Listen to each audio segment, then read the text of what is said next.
یہی حال دولت کا ہے، یعنی کہ سرمایہ کاری کی واپسی آپ کو امیر تو بنا سکتی ہے، لیکن کیا سرمایہ کاری کی حکمت عملی کام کرے گی؟ لیکن اگر دوسری طرف دیکھا جائے تو ذاتی بچت کا کفایت شعاری مالیات کا تحفظ، یہ ساری وہ چیزیں ہیں جن کے اوپر آپ کا زیادہ بہتر جو ہے وہ کنٹرول ہے۔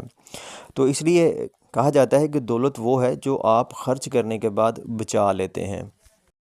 مثال کے طور پہ دیکھیں، ایک بندہ ہے وہ 8% سالانہ منافع کما لیتا ہے اور دوسرا بندہ 12% سالانہ منافع کماتا ہے۔ ظاہر ہے دوسرا بندہ جو ہے وہ ایک زیادہ کامیاب شخص نظر آتا ہے، کیونکہ اس کی سالانہ منافع کی پرسنٹیج زیادہ ہے۔ لیکن جو 8% والا ہے یہ اپنی دولت سے جو ہے وہ مطمئن ہے، اس کی ضروریات جو ہیں وہ کم ہیں اور یہ اسی میں جو ہے وہ گزارا کر رہا ہے۔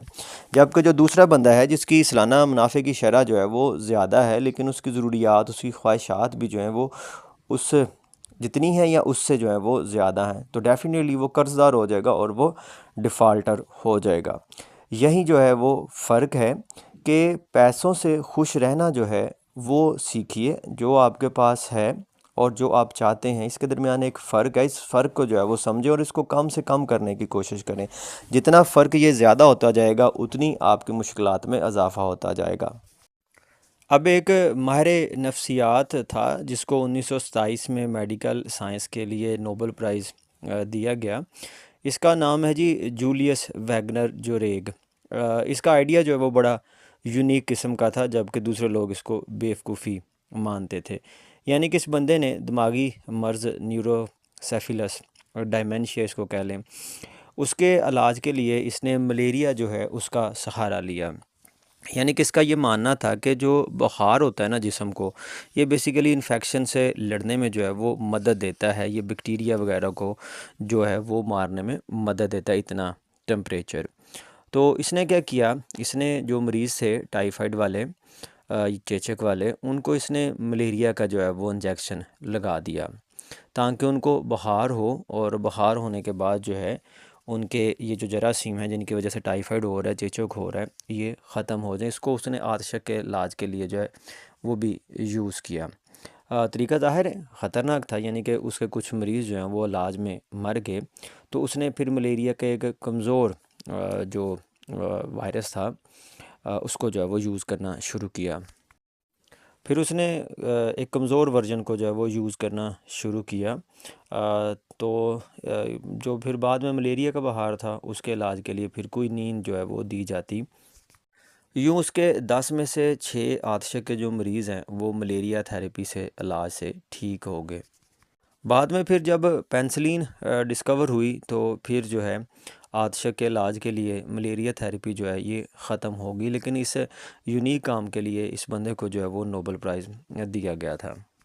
اب جو بخار ہے یہ ہمیشہ سے انسان کے لیے خوفزدہ اور پرسرار رہا ہے۔ یعنی کہ قدیم رومی جو تھے، ان کی ایک دیوی تھی فیبرس، اس کی پوجا کرتے تھے اور لوگوں کا ماننا تھا کہ یہ لوگوں کو جو ہے وہ ٹمپریچر سے، بخار سے جو ہے وہ بچاتی تھی۔ یعنی کہ بعد میں سائنس نے بھی پھر یہ بتایا کہ جب جسم کا درجہ حرارت 1 ڈگری بڑھتا ہے تو بے شمار وائرس ہیں، بیکٹیریا ہیں، ان کی جو موومنٹ ہوتی ہے یہ 200 گنا تک جو ہے وہ کم ہو جاتی ہے۔ اسی طرح سے 14 سیاٹل چلڈرن ہاسپٹل نے اپنی ویب سائٹ پر ایک سیکشن شامل کیا ہے جس میں والدین کو آگاہ کیا جاتا ہے کہ اپنے بچے کے معمولی درجہ حرارت سے جو ہے نا وہ زیادہ پریشان نہ ہوا کریں، بلکہ یہ ایک نیچرل پروسیس ہے اور یہ امیونٹی کو جو ہے وہ بوسٹ اپ کرتا ہے، جسم کو انفیکشن سے لڑنے میں جو ہے وہ مدد دیتا ہے۔ اور 100 سے لے کر 104 ڈگری فارنہائٹ کا جو بخار ہے یہ بچوں کے لیے اچھا ہوتا ہے۔ لیکن پھر بھی آپ دیکھیں تو آل اوور دا ورلڈ جو بخار ہے اس کو ایک بری چیز جو ہے وہ سمجھا جاتا ہے، اور اس کے لیے جو ہے وہ فوراً اینٹی پیریٹک میڈیسن جو ہے وہ لی جاتی ہے تاکہ جو باڈی ٹمپریچر ہے وہ نارمل ہو سکے، کیونکہ بخار جو ہے وہ ایک تکلیف دہ چیز ہے اور لوگ ہمیشہ تکلیف برداشت کرنے سے جو ہے وہ گھبرا جاتے ہیں۔ اب اگر ہم اسی طریقہ کار کا یعنی کہ بخار کا اور فائنینس کا موازنہ کریں تو لگتا ہے یوں ہے کہ جو بخار کی خواہش کرنا ہے وہ تو عقلی ہو سکتا ہے انفیکشن کو مارنے کے لیے، لیکن یہ معقول فیصلہ نہیں ہوگا۔ فائنینس کے مقابلے میں بھی لوگ یہی کرتے ہیں کہ لوگ عقلی فیصلے کی بجائے معقولی فیصلہ جو ہے وہ کرتے ہیں، یعنی کہ سرمایہ لگا کے فوراً سے جو ہے نا اس کا وہ پرافٹ چاہتے ہیں۔ مایوسی امید پرستی سے زیادہ ہوشیار اور قابل فہم لگتی ہے۔ اگر کسی کو بتایا جائے کہ سب کچھ بہت اچھا ہوگا اور حالات جلد بہتر ہوں گے تو وہ یقیناً آپ کی طرف شکی نظروں سے دیکھے گا،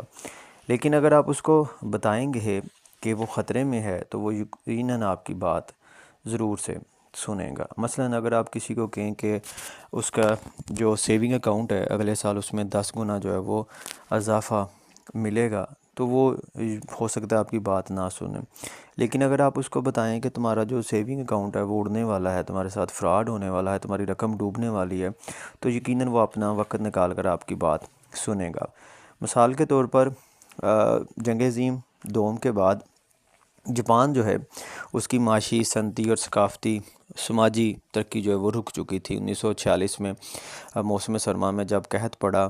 تو خوراک کی قلت ہوگی اور ایک جاپانی کی جو ڈیلی کی ضرورت تھی وہ تقریباً 800 کیلری سے بھی جو ہے وہ کم تک رہ گئی، یعنی کہ خوراک ہی ناپید تھی۔ ان حالات میں اگر کوئی جاپانی جو ہے وہ اٹھ کے یہ کہتا کہ ہم سب اپنی زندگی میں معاشیتی جو ہے ترقی وہ دیکھیں گے جس کا حجم پہلے سے کئی گنا جو ہے وہ زیادہ ہوگا اور ہماری جو عمر ہے آئندہ آنے والے 40 سالوں میں جو ہے وہ دگنی ہو جائے گی، ہماری سٹاک مارکیٹ ایسا منافع پیدا کرے کہ جیسا تاریخ میں کسی ملک میں نہیں ہوا ہوگا، اور ہمارے ہاں بے روزگاری کی شرح جو ہے وہ 0 سے بھی نیچے چلی جائے گی،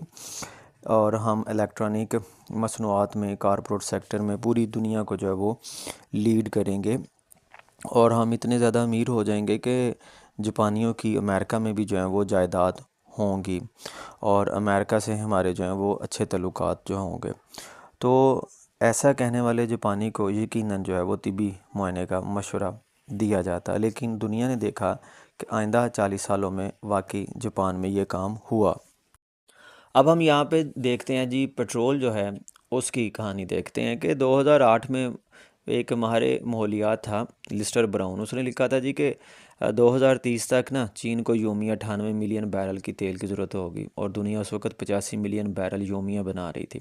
اور ایسا لگتا تھا کہ اس سے زیادہ جو ہے وہ نہیں نکل پائے گا اور دنیا کے تیل کے ذخائر جلد ہی ختم ہو جائیں گے۔ یہ جلد ختم ہونے والی بات تو ٹھیک ہے، لیکن باقی جو کام ہیں وہ اس طرح سے نہیں ہوئے، کیونکہ انتہائی اچھے اور انتہائی برے حالات شاذ و نادر ہی زیادہ دیر قائم رہتے ہیں، ان میں ادلا بدلی ہوتی رہتی ہے، اور سپلائی اور ڈیمانڈ جو ہے ان کا آپس میں ایک گہرا تعلق ہے۔ 2008 میں پھر تیل کی قیمتوں میں اضافہ ہوا کیونکہ اس کی عالمی طلب جو ہے وہ بڑھ گئی اور زیادہ تر حصہ اس میں چین کا تھا۔ ایک بیرل تیل 2001 میں $20 کا تھا تو 2008 میں وہ $138